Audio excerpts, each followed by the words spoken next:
filmmaker, and writer based at the Free University of Berlin. She did her master's and PhD from Sophia University. She has authored many books, including Indian Migrants in Tokyo, a study of socio-cultural, religious, and working worlds. She has also made some documentaries which include Daughters from Afghanistan, Indian Cooks in Japan, and Finding Their Niche, Unheard Stories of Migrant Women. Let me welcome the chair, Professor Yoshiro Azuma, who is currently a visiting professor of physics at the IIT New Delhi. He specializes in experimental atomic and molecular physics with synchrotron radiation. Areas of his interest include history of science, science education, and rationalism, particularly in the context of Japan and non-Western cultures. Prior to joining IIT New Delhi, he had taught in Sophia University, Photon Factory EK, Tsukuba, and the University of British Columbia.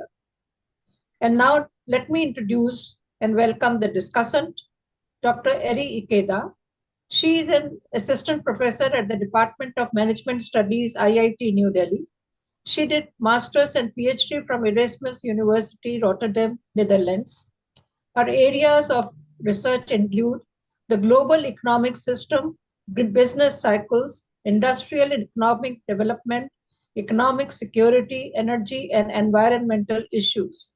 Her publications include several papers and a book titled Global Business Cycles and Developing Countries. Now I request the chair to take over and conduct the session. Thank you. Okay, yes, thank you. My name is Yoshiro Azuma. Thank you for the introduction. And you may have noticed that, well, I am from Sophia University, and Megha is from Sophia University. And as a matter of fact, Professor Ikeda Eri is also from Sophia University at Sophia at this moment as a visiting professor. Are you in your office at Sophia University? At Not home. today, not today. Okay. It's Saturday today. Oh, Yeah, that's right. expected, but Yes, not. I lose it. And I think if we are lucky, the Chancellor of Sophia, Professor Sali, might join later to say a few words. He's right now attending a party, so it's unclear whether he can make it, but I'm hoping so. And he is, I'm glad to tell you, from India, from Kerala, and perhaps he is he holds the highest position as in the academic community of Japan as an Indian national. Yes, and so let's see what happens. Okay, so am I to say a few things as an introductory remark? Yeah, I think, since I'm a physicist, I'm no specialist in anthropology, but since I have had a rather international upbringing, as well as international career, the area interests me very much.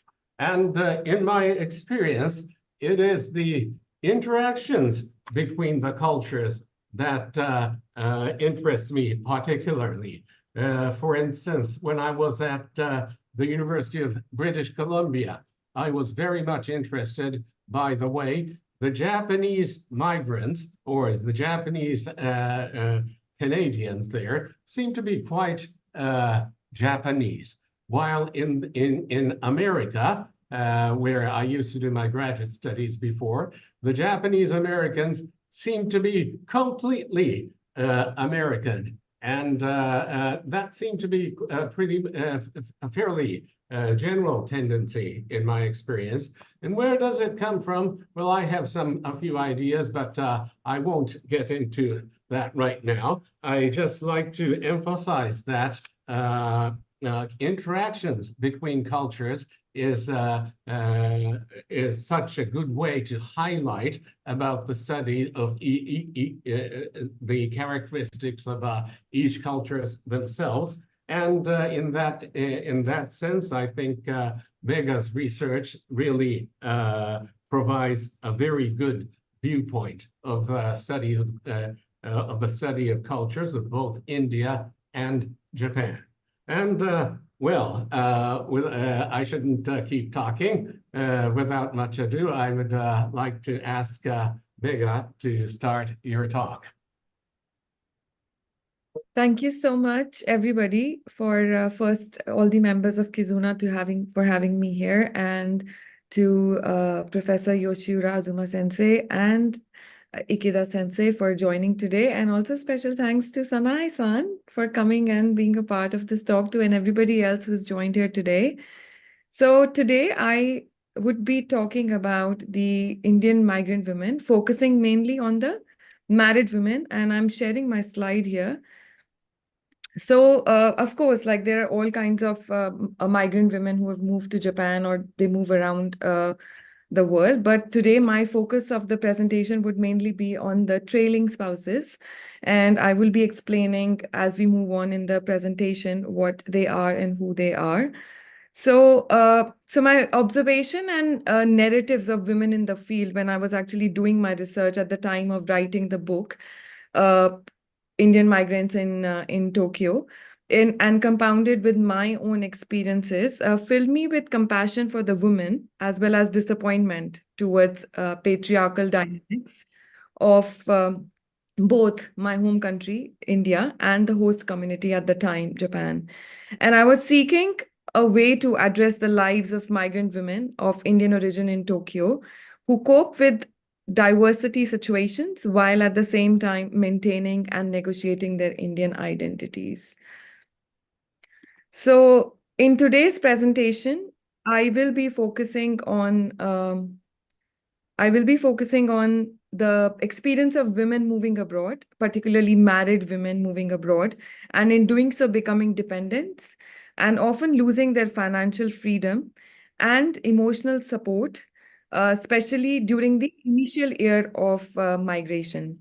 These experiences can take a toll on trailing spouses, dulling the excitement of moving and living abroad. Because initially, you know, like when they agree on getting married, they have this excitement, oh, they are moving abroad. And there is this fancy image of living abroad that has been painted, especially in the in countries like India or South Asia in general, and many other parts of the world.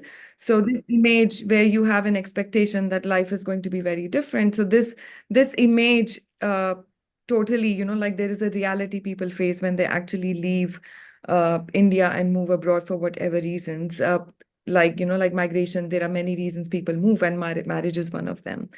So including my documentary, Finding Their Niche, Unheard Stories of Migrant Women, it follows a life of two Indian migrant women, and I would be shortly showing you a trailer, who had moved to Japan when they agreed to arrange marriages to men who were already living in Japan. And at the time of filming, the two families had been a resident of Japan for more than a decade.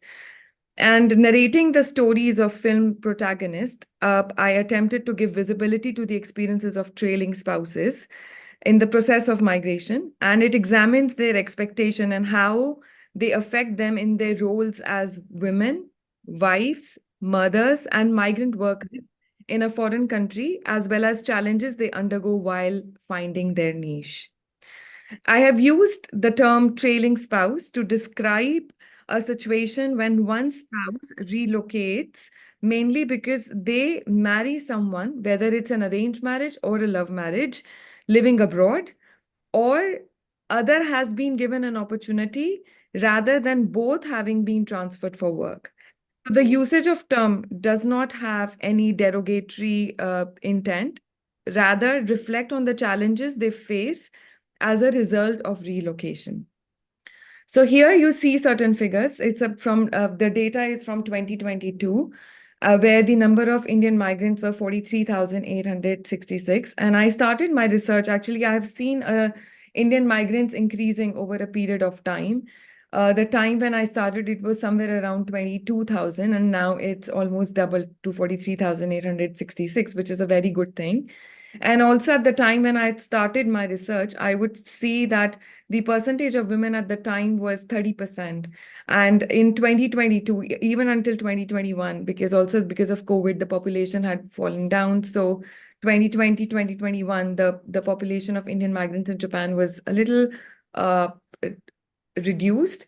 But at the time as well, since the time I've been actually doing research, which is almost a decade, the percentage of women was 30% approximately, but right now it's increased to 33.5%, which also reflect in inclusion to the trailing spouses, there are also other kinds of migration that is taking place amongst the migrants. And I would be happy to, reflect on those at the time of Q&A. But in this presentation, like I mentioned before, the focus will mainly be on the married migrant women. So before I go ahead and look more into my presentation, I would like to share this trailer with you all. I just want to make sure that the volume is audible. So you would have to tell me if everybody can. Or maybe let me just share it again 1 second. Because there is a way to share where I did not turn on the sound. Okay, maybe now it will share. Okay, so I'm going to play this. In case the sound is not audible, please do let me know.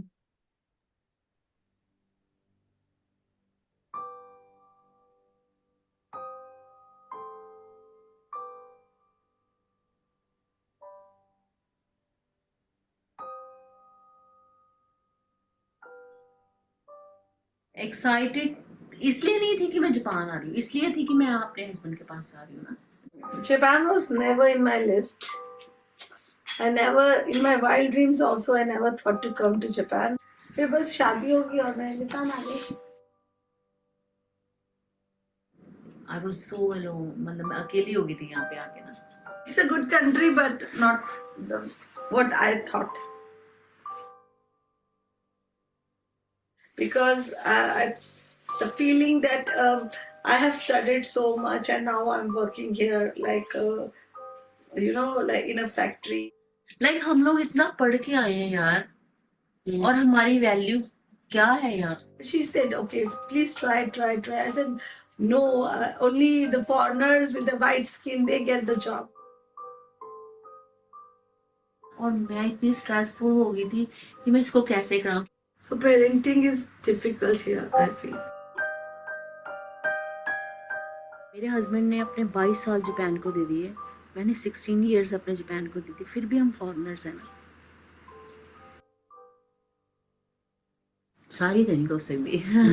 पूरी 100%, 100 to 100% support है, everything.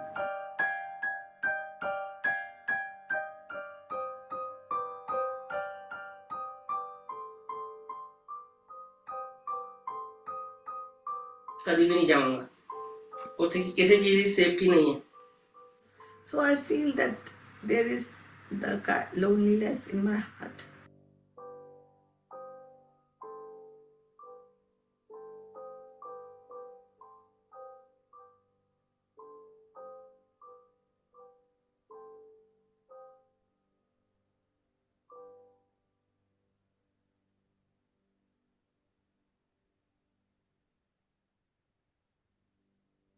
Okay, so in this, this is just a trailer of a 1 hour film. So you don't get to see a lot more, but maybe there will be a chance in the future where we can do an in-person screening. But it reflects, I will pick the points that have been mentioned in this trailer and the film to give a larger picture. And so in this, like she reflects on they both reflect on the concept of invisibility. And even though the film talks about Indian migrants in Japan, but I think the concept of the trailing spouses goes beyond the two nationalities. It's a concept that exists around the world. Like, for example, Kaufman examined the reasons of invisibility of skilled females in Europe, arguing that we seem willingly to consider the relevance of households and networks to women, but prefer to maintain the male migrant as the heroic individual, either making his decisions alone or in a work-related context. It is as if social and cultural dimensions applied only to female migrants, but that the economic domain exhausted men's experiences. And during the time in my field as well, I often felt that men were seen as skilled and breadwinners and occupied the positions of leaders in the Indian community groups. They were more prominently the face of the community compared to the women counterparts. But that is not to say that men do not face problems. Of course, they do. And a lot of research has been done on skilled migrants where the focus has been on the men. And the issues have been, covered where but a very little research has been looked into the challenges of the trailing spouses who follow these men. Their role has been undermined, not looking into the importance of what they play in the life of the men and the things that they do for their survival as well as for the survival of the family. So when I was in the field,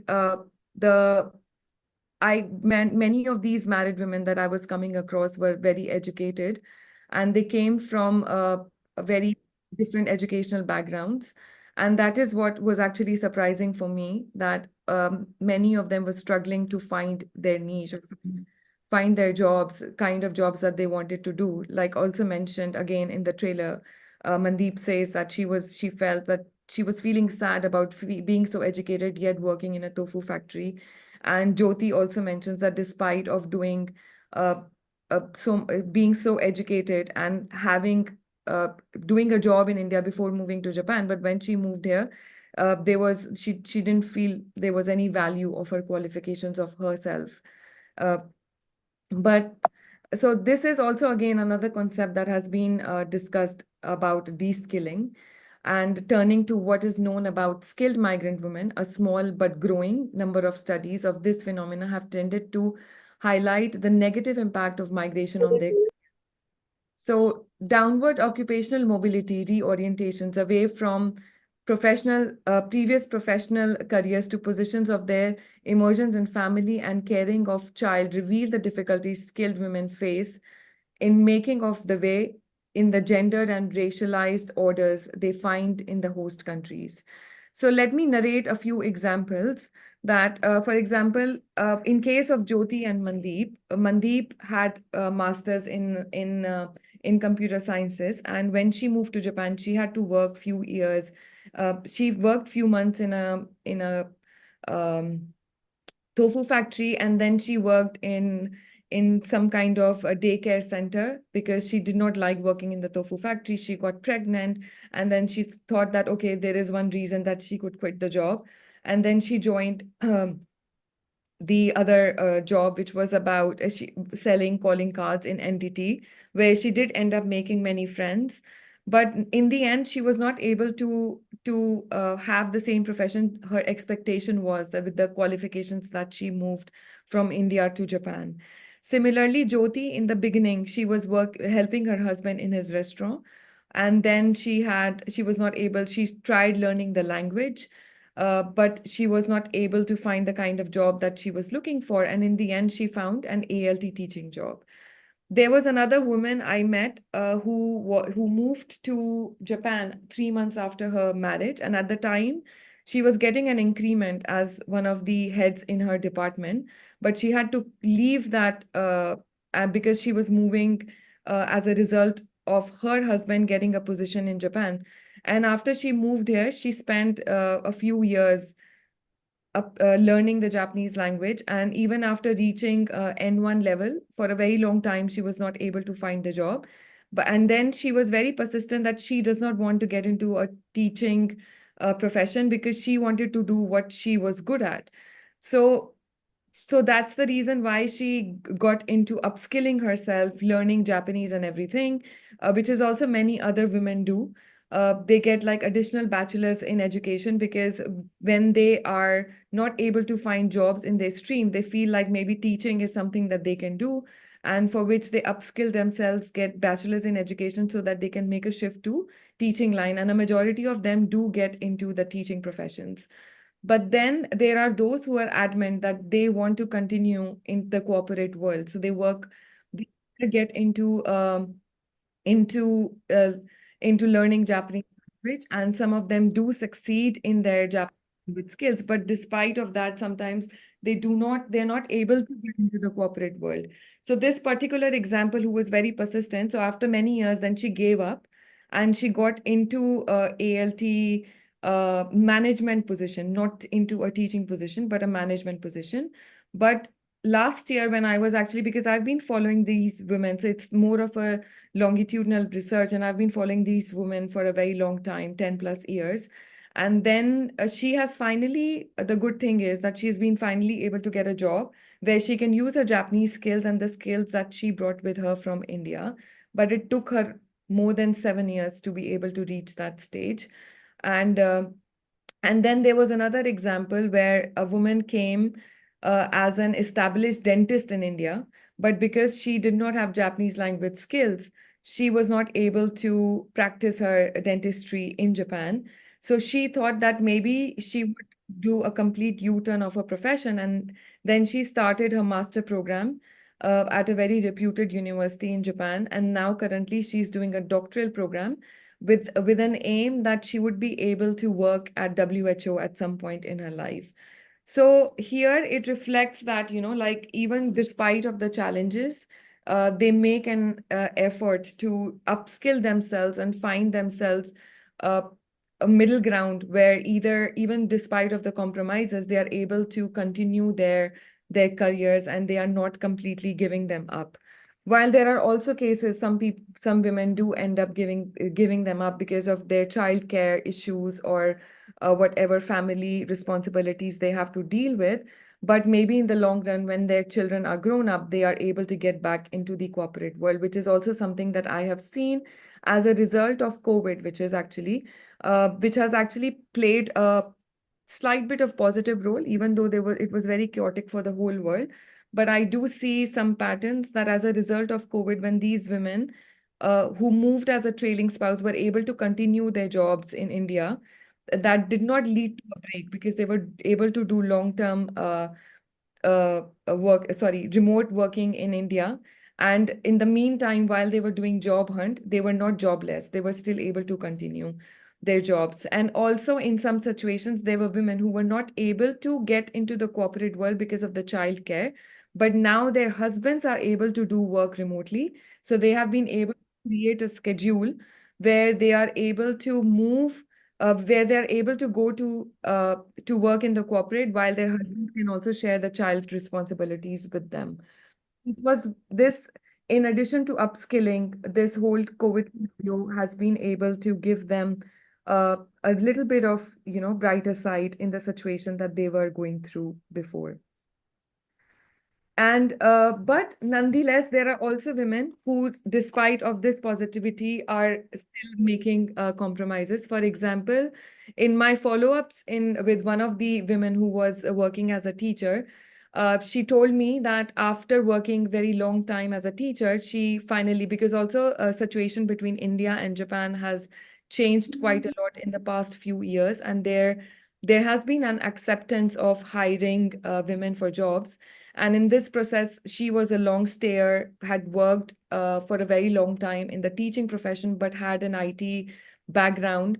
And she applied for a job, which she was very lucky to get. And then she said that even though she had been in the teaching profession, and suddenly this career-oriented woman in her wanted to give it a try to go back in the corporate world. But a few days before her interview, her daughter told her that, Mummy, now you will also get a company job and you will come late like Papa. And after hearing that, she gave up on her desire again and continued in the teaching profession. And she continued that. But by the time her children are grown up, maybe for her to make that shift would be very difficult. But nonetheless, she reflects a sense of happiness in job. But of course, she does also narrates a desire that, like how it would have been had she been able to do a corporate job. Then a lot of women often tell me in their early ages of migration, like early years of migration, is that when they fail to find job in Japan, they often feel like, okay, maybe let's just have a kid because we are not able to find a job. So let's just get done with this one job, which is about having a kid. And then when they have a kid, they get involved in the childcare, which further delays their their getting back into the job market with very little support from for childcare and also for them to be accepted back in the job market after this long break. And then in India, a woman commented that in India, as a female worker, she felt stronger and she felt extremely successful, but that was not the case after she went into the job market in Japan, especially because she was not working in the field that she wanted to work in. She was working in a completely different field. But like I said, of course, there are also cases where women feel successful as well because they're able to find professions that they're keen on working on. But this is very recently that I see such trends. And one of the women, she commented that Japan is very nice, very safe for women. Ask a Delhi woman.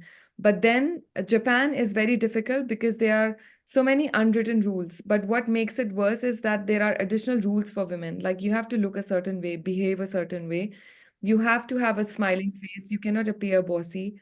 You have to be amicable, smiling all the time. Japan takes all its men 10 times higher in comparison to other places.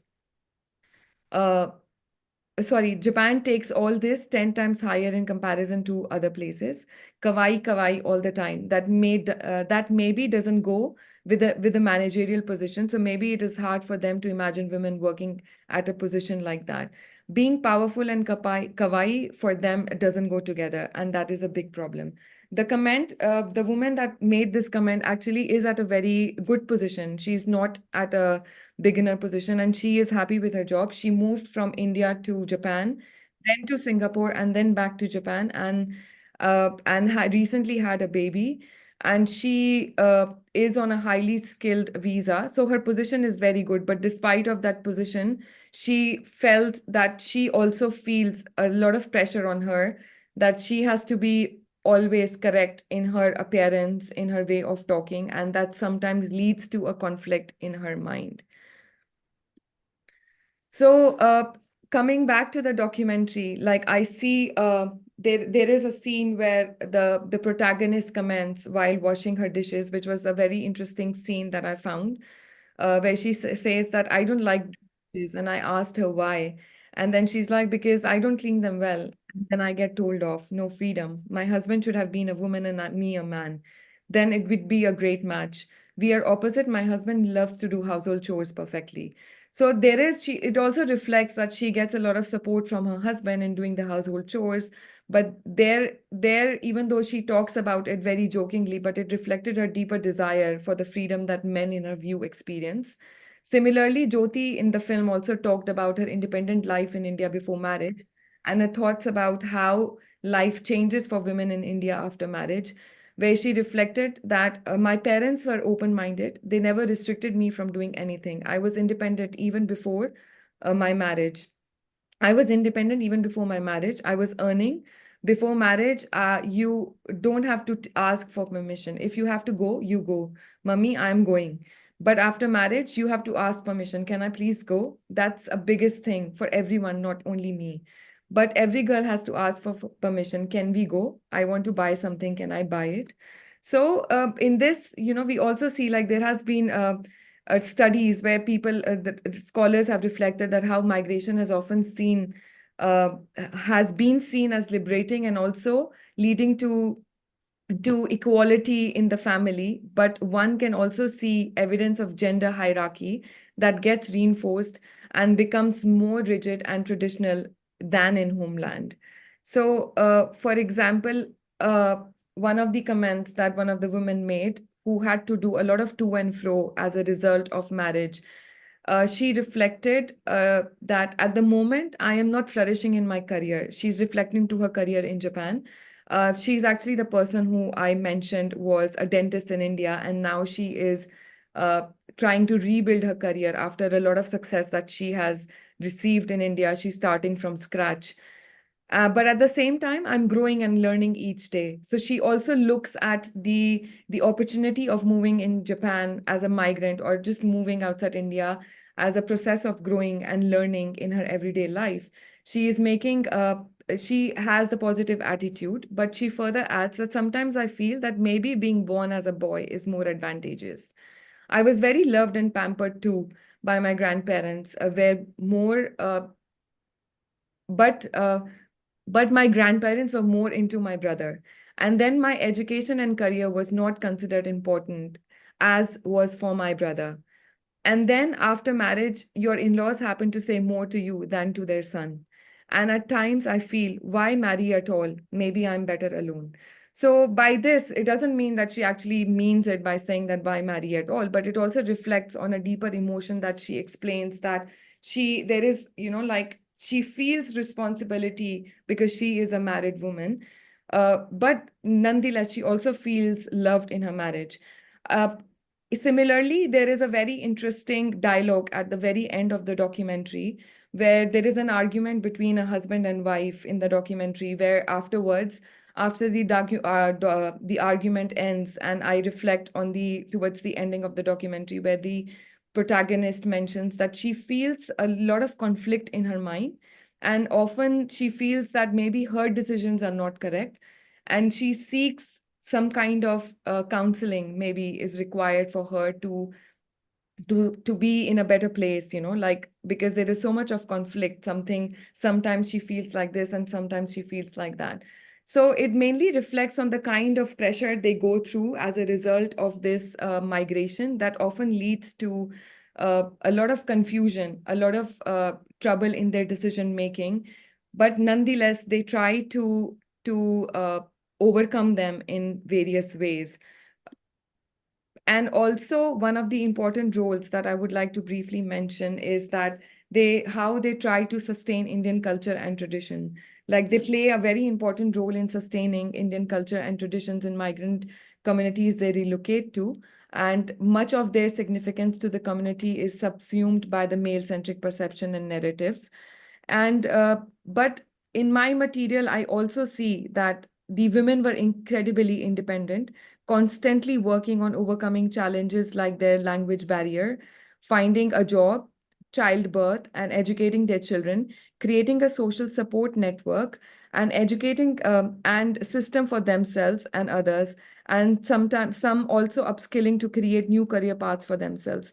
Not only was this an untold and silenced part of these specific histories of migration in previous research, but is also wrong to assume the migration is only driven and enabled by men, many of whom were in fact dependent on their wives' housework and child rearing. These dependent women also at times contributed to the household income through their part-time or full-time or small-scale businesses. So as they find their niche, you see that there is a dual combination of patriarchy in India and Japan with a pinch of embedded racism in Japan.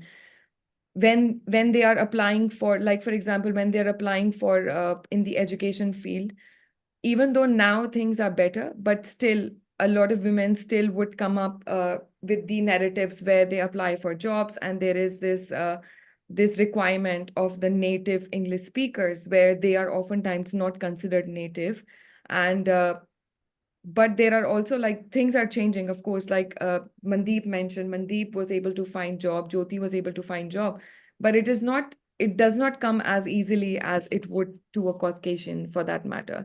So they do struggle, and it does reflect a sense of racism when it comes to hiring positions, and especially in the education English language teaching sector.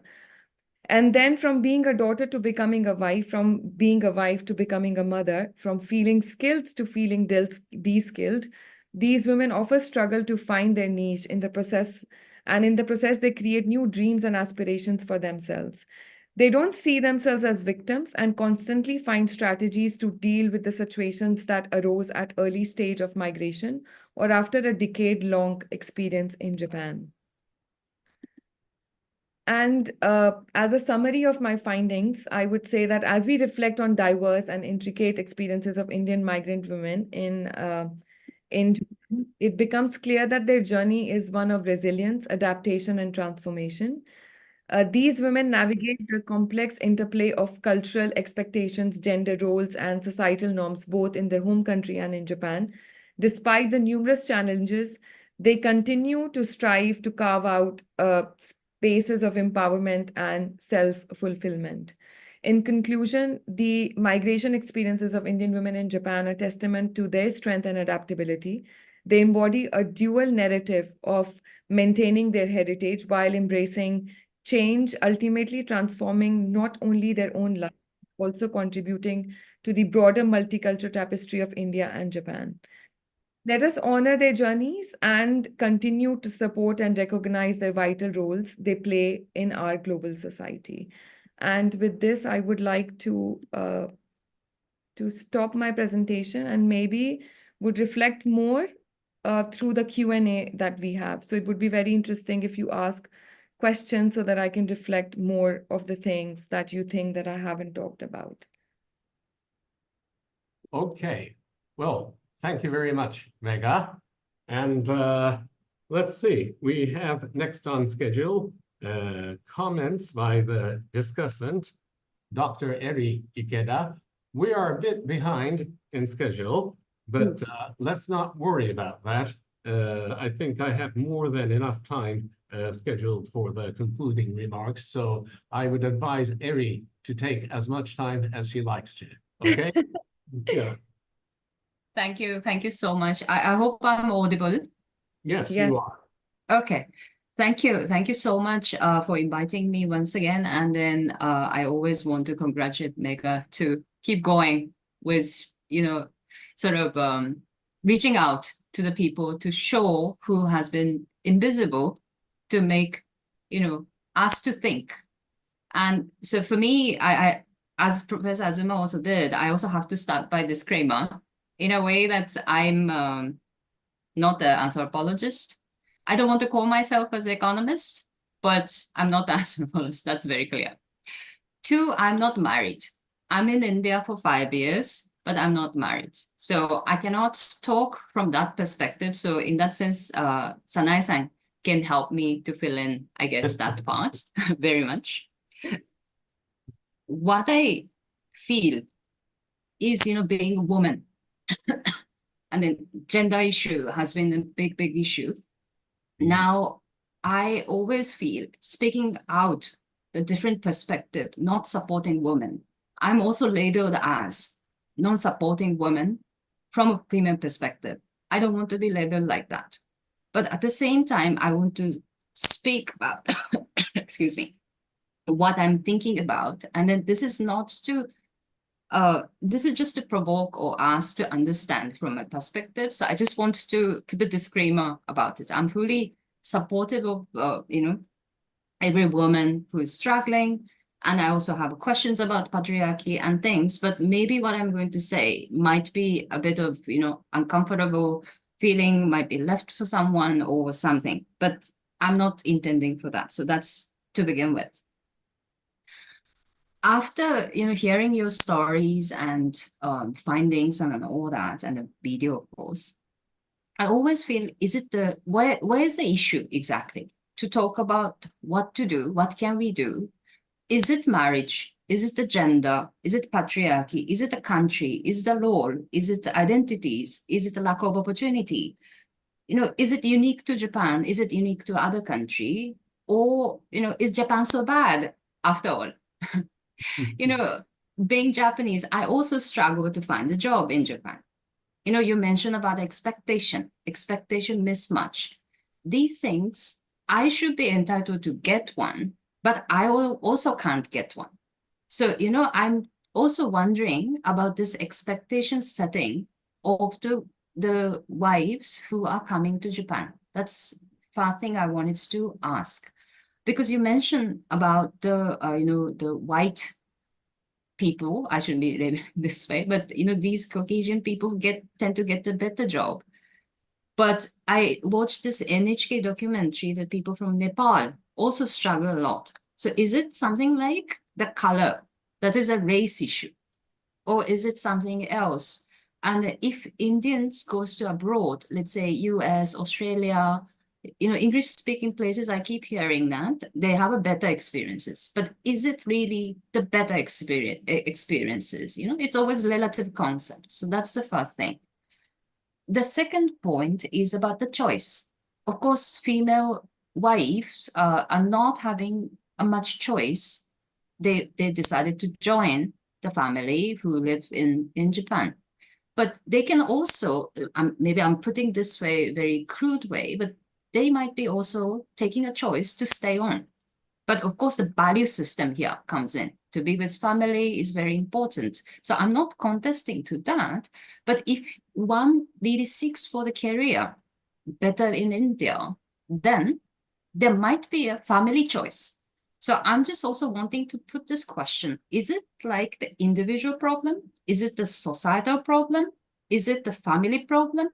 Where, of course, this issue is very, very complicated. But at the same time, what exactly the, how they say, the priority or, it depends on the people. So generalizing is very difficult. But, one might take a bold step to stay in India also.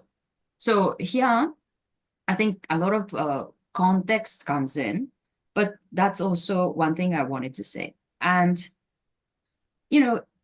in India, what I noticed is that even in India, female have multiple burdens. You have a job, you have to be mother, you have to be, daughter-in-law, you have to be, daughter, you have to be, working woman. So the multiple, burdens are there. Now, what I was thinking is that those who have the high career in India, who comes to Japan, feel lost because they only become housewife. So is it really like an identity crisis? That is a core issue. So I'm just trying to, capture where exactly an issue. So, but I feel I also experience a lot of challenges in India, but I can overcome because I feel it's my choice. I took a responsibility of my choice. But these women tend, like you also keep saying, that they don't have much choice and they have to adapt. They adapt very well, but it's very limited. So how can we make everyone sort of feel happier? It's again, I'm coming back to the issue and the solution, because identifying the problem right way to lead to the right consequences. But is Japan that bad? That's again, I think I that mean, is no. I don't think you should ever say that any country is bad, because I think either the whole world is bad or the whole world is good. yeah, sorry, It's a I'm not mixture of saying, both. yeah, It's a sorry, mixture of both. I think that's a very strong statement to say that is Japan really bad. That is not my intent. yeah, I understand. Sorry, maybe I should have put it in a different way. I'm not talking about the normative things, but what can Japan do better? But at the same time, both sides, I think India's side, Indian women or the family side also needs to. So it's a level of individual, level of family, level of the community, level of the country. So sorry, I didn't mean to say Japan. I mean, bad means like not what I meant in a way. Sorry, that's my Yeah, language but I issue. got your question, and I think I would like to address it because it is very important that we address. Just one moment. Professor Ashok Jain would like to ask a question or comment on this Yes, matter. I think, thank you. It's a very good presentation, good research work. But following what Ikeda-san said, I think the whole thing is expectation. There's one aspect of expectation which has come out, which is job, professional growth, and so on. But the expectation, if any, of going to a new country and learning about the country, learning the culture, meeting new people, and so on, I'm sure that was a positive impact, which probably has not come out, or probably was not, you were not looking for it. And to me, Japan has this a very strong impact or cultural impact on people. Did you explore that at all in your So yeah, Yes. I think like it's In- important that I In talk now. addition to that, I think I would like some to hear your views on the Japan-specific aspects of these issues. I mean, some aspects are some issues are very general for migrants, while there are, I suppose, some Japan-specific issues or issues in ways in Japan is particularly good or bad, and I think I would appreciate if you could kind of address that as well. Yeah. Okay, so now let me just address all the issues. Everybody, calm down. Everything is good. Everything is good. Nothing is bad. India, Japan are great. The whole world is great. Okay, so the thing is, first of all, like I said, that I am talking about trailing spouse as a concept, and I made this disclaimer at the start of my presentation that even the quotes that I had written, the theoretical aspects that I have written were actually from Europe, like the people who have done research in Europe. So that in itself reflects that because I study about Indians in Japan, or Indians in Singapore, or Indians in Germany. So it happens to be about Indian people. But if you look into other nationalities, like I have screened this film in various parts of the world. It has been screened in Europe, US, and I have had audience like many times, non-Indian and non-Japanese audience. Of course, I've screened it in Japan too, and it was very well received with the Japanese audience, from the Japanese audience, where people were actually more keen on knowing what can we do, which is something Eri-san has also been reflecting on, that what is the issue and what can be done. So, but I want to first clarify, this is a trailing spouse concept, which is not limited to nationalities. It is not limited to Indians in Japan. It is not limited to Japan in itself. And Japan is definitely not a bad country. I have lived in Japan for 15 years. I absolutely love Japan. There are many women. There is actually also a woman who has commented very sweetly in the chat directly to me, saying that she is also a married person, I believe. We can hear her opinion in Q&A, and she has no problem researching. And of course, like even if you see the whole documentary, a lot of these women, they also say that, like safety in Japan, the kindness of people in Japan, the whole cultural aspect of Japan that they come across is something which they really relish and they really value. But I think this is all we all know, right? So, but we are talking about something which is a problem, the invisibility. And that is the reason I was focusing on something that we can look into, not something that we all know and we appreciate. And also, in one of my interviews, actually, a woman very beautifully commented that she moved to Japan, and after a year, she had a baby. And she always had this desire. She had moved to Japan soon after her marriage, after her MBA. And she had moved to Japan in 2000, somewhere around 2000. And then she had a baby. Because of her baby, after she moved, she started learning Japanese. After her baby, there were some complications. She had to live in India for 6 months. She came back. She had a private tutor. She spent 5-6 years learning Japanese language. And then after 7 years, she started doing interpretation and translation jobs. And then after 7 years, she had a second pregnancy. Again, she had to take a break from her work because it was about taking care of the child or continuing her career. So the point in nutshell, I'll just tell long story short. She is doing well. She is doing part-time jobs, teaching. Her husband is at a very good position. She still has this immense desire of being able to do something really wonderful. But in the end, she says it very beautifully that maybe if I was in India, I would have been in a similar position because of my health reasons and for my children. Maybe I was not able to do a full-time job. But I would rather be in Japan for that reason, because it would hurt more if I was in India and not able to work. Because in Japan, I could keep myself busy exploring. And there was so much to explore and learn that it did not hurt me so much for not doing the job. So I think that explains the two situations, that it's not like I kept saying again and again in the presentation as well, they are not victimizing themselves, but they have certain challenges. Now, looking into the issues and whose problem is it? I think any usual problem, if you see from a larger scale, if you're talking about a concept of trailing spouses, it becomes a social problem. Why does it become a social problem?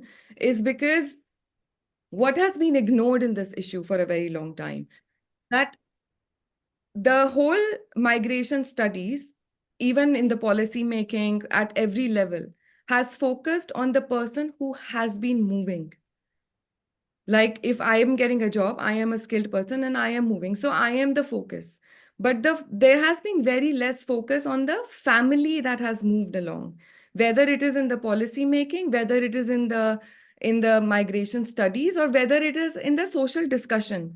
And that is where the problem lies, because we are not even aware. We are not aware that these women are actually going through some sort of problem. And also when they actually do come out telling their problems, the first thing they get told is that, why don't you leave? Why don't you go back to your own country?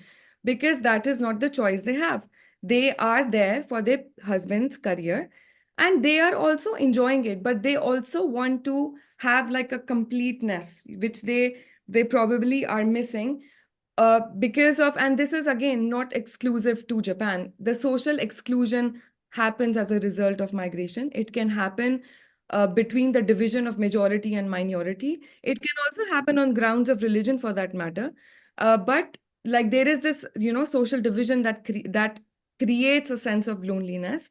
And sometimes it can be more due to a cultural and a historical concept of migration in that country. For example, Eri-san mentioned that you hear a lot about, experiences of UK and US being better. No, they are not. If you look into the migration studies of these countries, there are a lot of issues they have been bringing up too. But what is different is that they are historically experienced nations when it comes to migration. And there are a lot of migrants in those countries. So it's like it's a question of being a melting pot or a mixed bowl of salad, where there is an expectation of being a mixed bowl of salad, which means that you can be who you are and still fit in the society. When it's an expectation of being a melting pot, there is more pressure on you to be what the whole society is like, and that sometimes stresses you out. And that leads to more stress in comparison to being in a mixed salad bowl society, where there are so many migrants that it is difficult, that the majority finally understands that, oh, okay, migration is there and we have to live with it. Something which has actually happened in Berlin. I would not say it's a perfect place to be or anything like that. But 10 years ago, a lot of narratives that I hear in Berlin were similar to what I am hearing right now. And that also makes me feel, because Japan is opening up for many foreigners, people are getting a lot of exposure to the foreigners, and that might help them understand that, like there is, or it might just give an environment to the foreign people that, okay, so, like everything that is happening is a bit normal. Like coming back to the example of Berlin, that there is so much of foreign element in Berlin that that everything, like people are just, like there is no one strong identity, because there are like so many strong identities. And that sometimes makes it easy in the process of migration. And also there is one more point that I wanted to reflect on. I think I missed something that you asked. Or did I cover most of the things? Yeah, I think you covered most of it. Yeah. Yes. Azuma Sensei, I think she covered most of the points, no? Yes, I think so. Yes.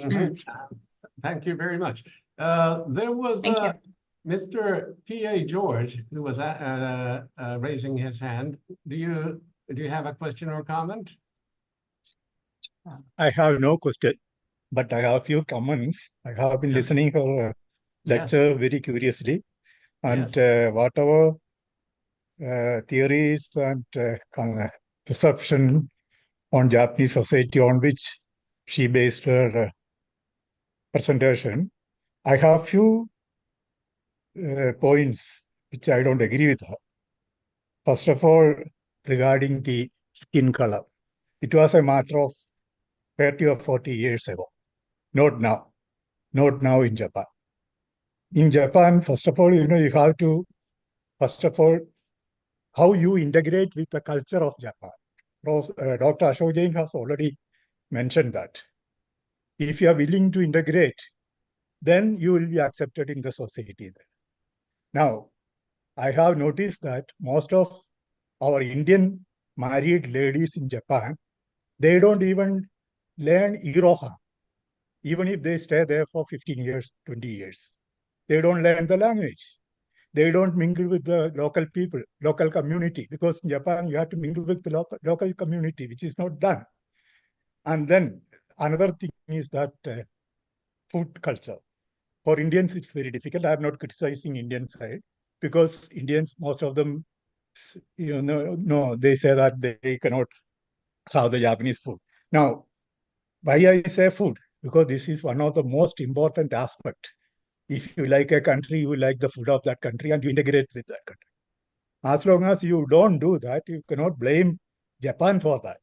That is one thing. Second, regarding job, in Japan, that empowerment of women, actually, if you compare with India, it was lower. I think now it is maybe almost equal to Indian women. But now it is improving. Yes, I And agree. there are two types of Also enjoy it. jobs. You may be knowing Ippan Shoku and Sogo Shoku. The general clerical job and jobs which, takes you to the peak, promotional jobs. And once a group of Japanese students came to university students came to my center, I asked them why in Japan ladies are not or girls are not interested in taking Sogo Shoku. They said that they are not interested. They are not criticizing the society. They don't want such job which, maybe give you promotions and become manager or, president of a company. They don't want that. Yes. The society Well, doesn't Mr. George, I expect think that from them. So that- that is a Japanese culture. So our ladies also, when they are married and they are in Japan, when you are in Momentous point. Rome, you have to behave like a Roman. If that is not done, the end result is disappointment. That is only the comment I have to say. And I would like to know, as a scholar, you stayed in Japan for 15 years, you said, how do you rate great Japanese society? I've been saying it that Japan is not bad. Get that clear. I can say it in capital words because I have lived in Japan and I'm planning to come back to Japan. And I am talking about a concept of trailing spouse. Yeah. And first, I think I did forget one of Eri-san's very important point that she mentioned, saying that she is also struggling to find a job in Japan. And which is why I emphasize, like patriarchy is real. It's real in Japan, it's real in India, and we cannot deny it. And that is what we are talking about here, that the problems that the women are facing in my documentary are also the problems faced by a lot of Japanese women, which was something a lot of Japanese women talked about during my screenings in Japan. And also, first I would also like to thank you, Mr. George, for giving your comments. And very interestingly, you said in the end that the things are improving now in Japan for Indian women, which means that you do admit that there were some problems before. And then secondly, I think you were reflecting on the color. I think undermining racism, not just in Japan, but around the world, is something that I do not agree with. And racism is real, whether it is in Japan, whether it is in India, whether it is in I was Europe. saying, either you are good in English or good in Japanese, you will have a successful life in Japan. No, Either you should be good in English. the women that are portrayed in the film have a very successful life in Japan. The name of the film is Finding Their Niche, which means that they have found their niche. And there is no doubt about women being successful in Japan or men being successful in Japan. But the problem is, what does it take to be there? And can this be reduced? Can there be work done to make it easier for them to be successful as well, if they are not moving as tagged skilled labor, but they are skilled labor, but moving on a family visa?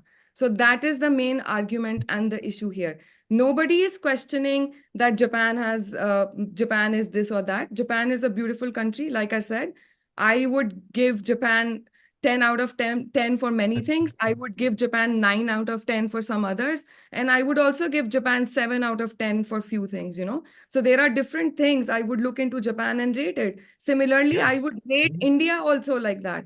I will rate Berlin also like that. No country can get 100 out of 100.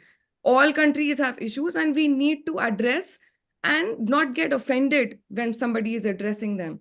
We need to look into them so that we can solve it and look into a solution. Yes, well, thank you very much for your very encouraging, statement. Professor Eddie Gede is raising her hand. Do you have another comment or question? Yeah, sorry, I just wanted to clarify, you know, that I think the reason why I can't get the job is not because of the patriarchy per se.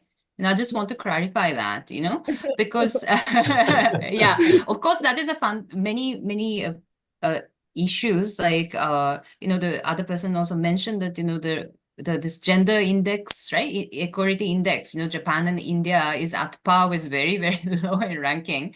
And we also face a lot of issues being women to tries to go up the ladder, but many of them having an issue with the family and all that. So it's a similar thing. But I think Japan at the same time trying to open up and then trying to have more female, of course, that's a problem. But I think I need to add, like, it's the age is also one. The culture, Japanese style expectation is that I mean, it's now collapsing in the labor market, but still, you know, after graduating, you are supposed to be dedicating yourself for a long term in one company, and it's now changing, of course.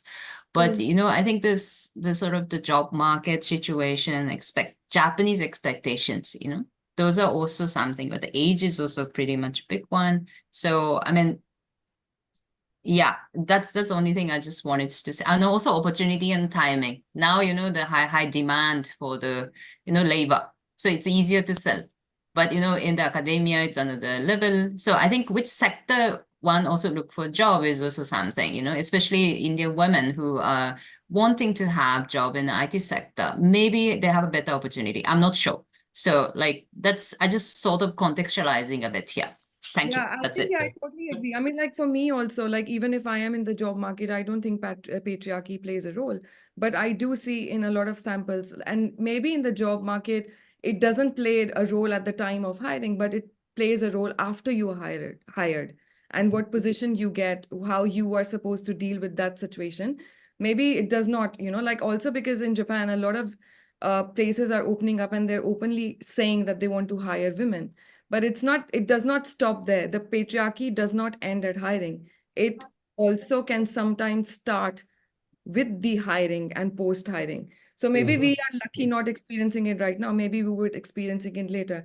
Also, one more very important and good point Mr. George mentioned was about the Indian women not interacting with the Japanese and the host society. I completely agree with you. And there is also an argument about that in the film. But even though I agree, but I'm also empathetic. Why am I empathetic is because I have seen them closely from start to end.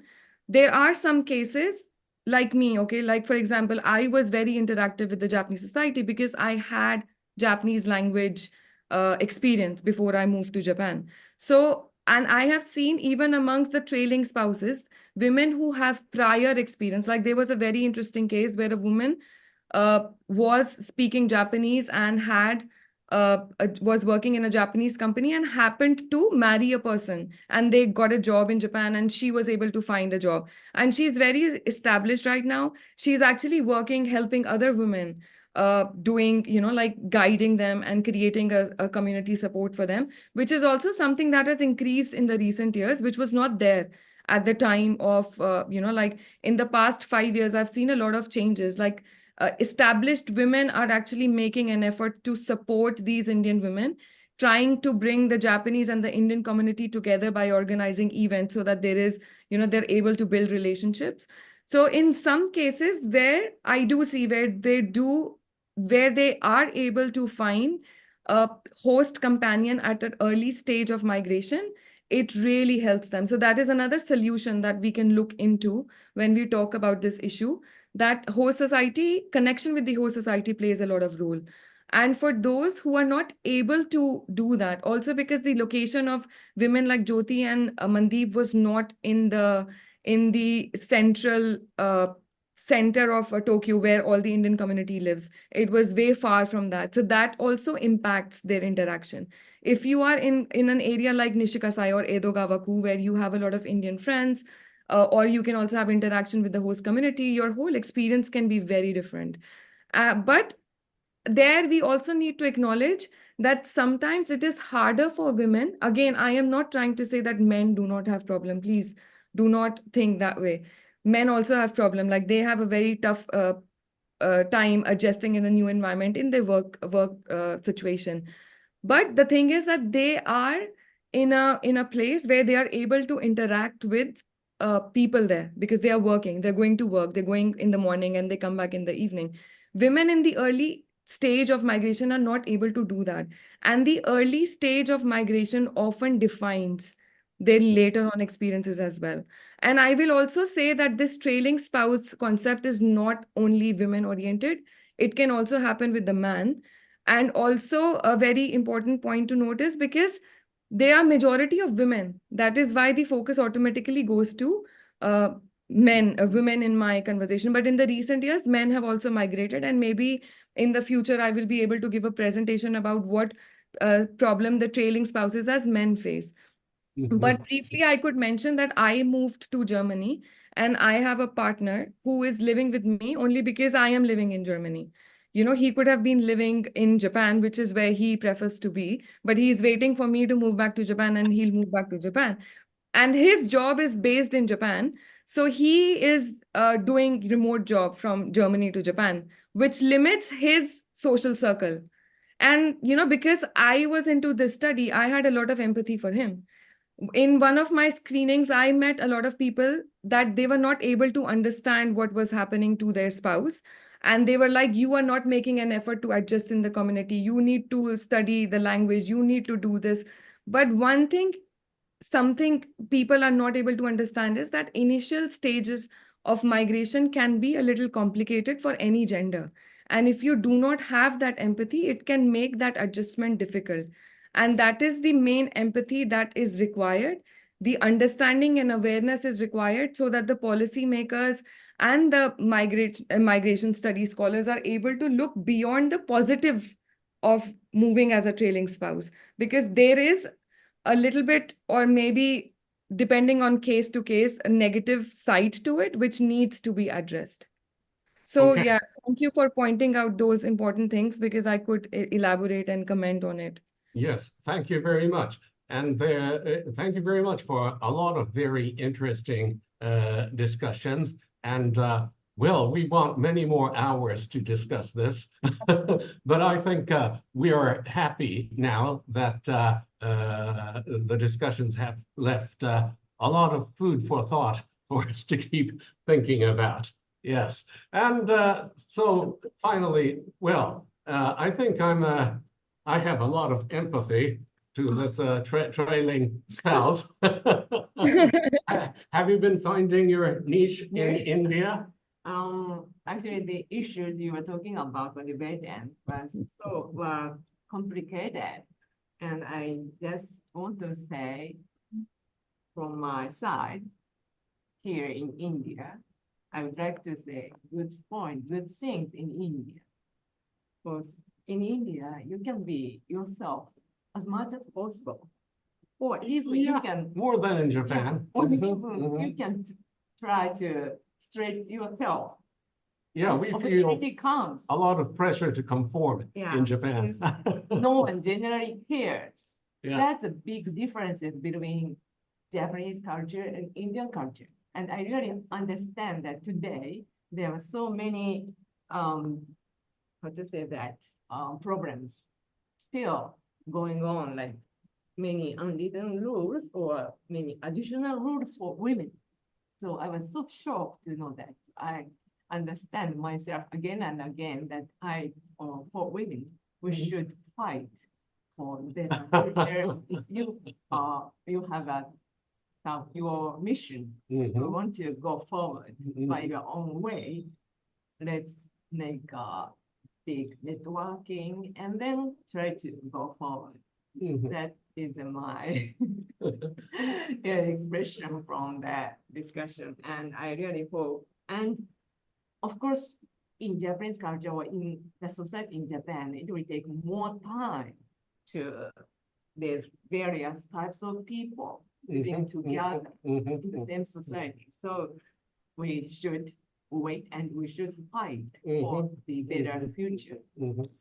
Yeah, I tend to agree with George, that Japan doesn't really have much of a racial or discrimination due to color, but I think Japan is very picky regarding cultural differences and the pressure to conform and behave in accordance with the unofficial rules is very, very strong. Yeah, and well, that's an issue that really needs to be addressed, in my opinion.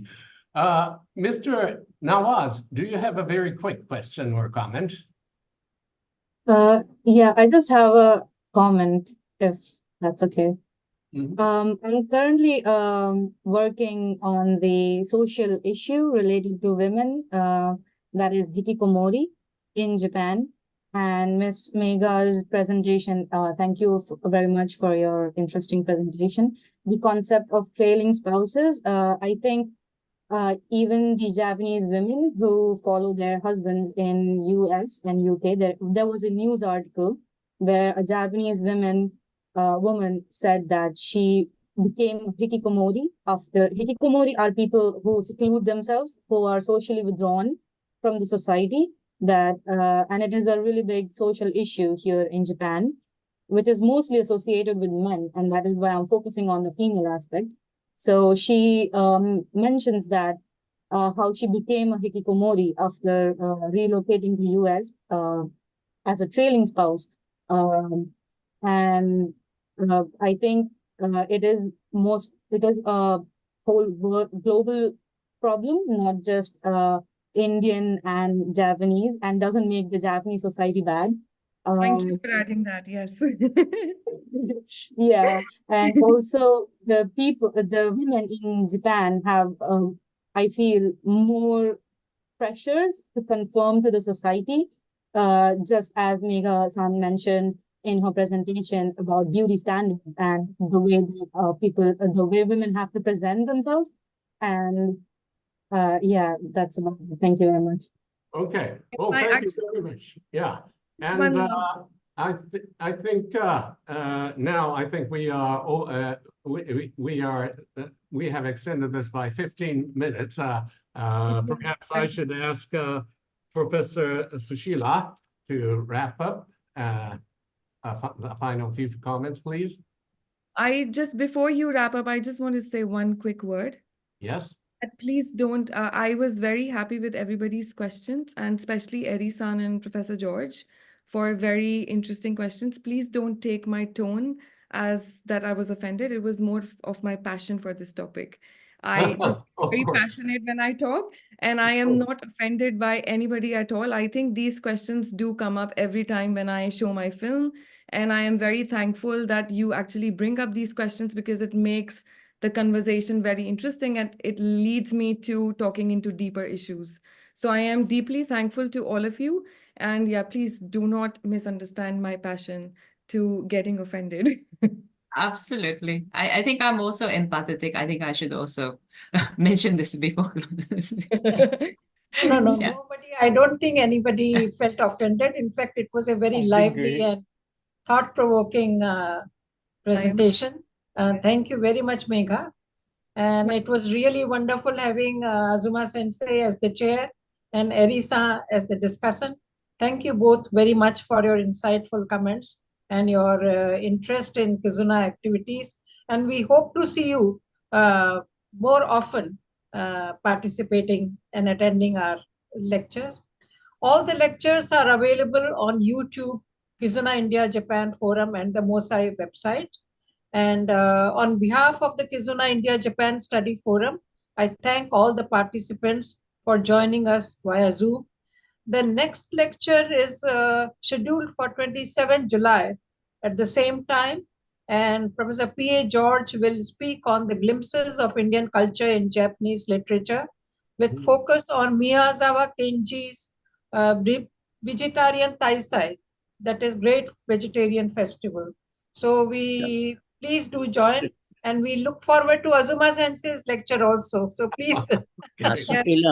Sushila, just a minute. The lecture on 27th is 5 o'clock Indian Standard Time, because the chair is in the US, and she wanted the 5 o'clock early morning in US. So 27th July lecture would be 5 p.m. Indian Standard Time by Professor George. Thank you. Okay, that means for our audience in Japan, it will be 8:30. Yes. Okay. Yes. Yeah. Okay. Okay. But for Megha, are you in Berlin? No, I will be in Japan at the time. Okay. I might be able to join as well. Yes. Okay. Okay. Megha, in Berlin, do you know Shravana Vashisht? I'm sure you do. Yes, I have not met him, but I've heard of him. I think he wanted to join the lecture. He might have joined. I don't know. Yeah. Okay. But maybe I will. Yeah. Yes. A good friend. Is that Heidelberg or Humboldt? Heidelberg. You are right. Yeah, Heidelberg. I think in the Department of Phonetics. Yes. Yeah. I think I've heard of him. Yeah. Okay. Thanks. So thank you all very much. Thank you. Thank you, Namaste. everybody. Namaste. Thank you. Namaste. Namaste. Namaste. Namaste.